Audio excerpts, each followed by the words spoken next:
Auto డ్రైవర్లకు ఒక good news చెప్పారు చంద్రబాబు నాయుడు గారు. ప్రభుత్వమే ఆటో డ్రైవర్లకు ఒక సర్కారీ యాప్ అయితే తీసుకొస్తుంది. ఈ సర్కారీ యాప్ ఏంటి అంటే, ఇప్పటికే చాలామంది ఆటో డ్రైవర్లు ఉపాధి కోల్పోతున్నారు. ఉచిత బస్సు ప్రయాణం మొదలుపెట్టిన తర్వాత స్త్రీ శక్తి పథకం ద్వారా అని అనుకుంటున్న నేపథ్యంలో వాళ్ళకి ఆటో డ్రైవర్ సేవలు అని చెప్పి ఒక 15,000 అయితే వాళ్ళ అకౌంట్లో చేయడం జరిగింది. అదే నేపథ్యంలో నెక్స్ట్ వాళ్ళకి అందించబోయే ప్రభుత్వం తరపున అద్భుతమైన కానుక ఏంటి అంటే సర్కారీ యాప్. అంటే ఇప్పుడు ఓలా, ఊబర్ ఇలాంటి యాప్స్ ఏవైతే ఉన్నాయో అలాగే ఒక సర్కారీ యాప్ని ఆటో వాళ్ళ కోసం రూపొందించబోతున్నారు. అది వచ్చే ఏడాది అందుబాటులోకి తీసుకురావాలి అని కూడా చంద్రబాబు నాయుడు గారి అధికారులకు ఆదేశాలు జారీ చేశారట.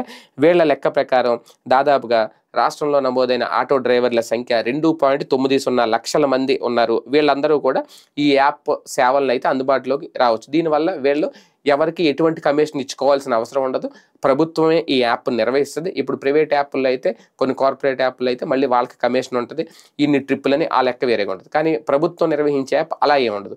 నేరుగా ఛార్జీలను ఎక్కడి నుంచి ఎన్ని కిలోమీటర్లకి ఎంత ఛార్జ్ అనేది ఆ యాప్ నిర్ధారిస్తుంది. దాని ద్వారా వీళ్ళకి ఎక్కువ ఉపాధి కలుగుతుంది. అంతేకాదు చంద్రబాబు నాయుడు గారు చెప్పింది, ఇప్పటికే చాలా చోట్ల యూనియన్స్ ఉంటాయి. దాంతో క్యూ లైన్ ఉంటుంది.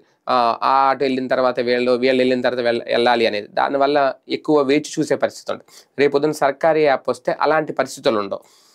అందరూ కూడా ఇప్పుడు సోషల్ మీడియా వచ్చిన తర్వాత ఈ మొబైల్ నెట్వర్క్ ఉపయోగిస్తున్నారు. ఈ ఓలా, యూబర్లకు అలవాటు పడ్డారు కాబట్టి ర్యాపిడో వంటి యాప్లకి సర్కారీ యాప్ను కూడా ప్రమోట్ చేసుకుంటే ఖచ్చితంగా ఆటో డ్రైవర్లకి ఉపాధి లభిస్తుంది. ఇప్పుడు ఈ స్త్రీ శక్తి పథకం వల్ల పెద్దగా నష్టం అయితే చేకూరదనేది ప్రభుత్వం ఆలోచన చేస్తుంది. ఒక ఏడాదిలో దాన్ని అందుబాటులో తీసుకురాబోతుంది.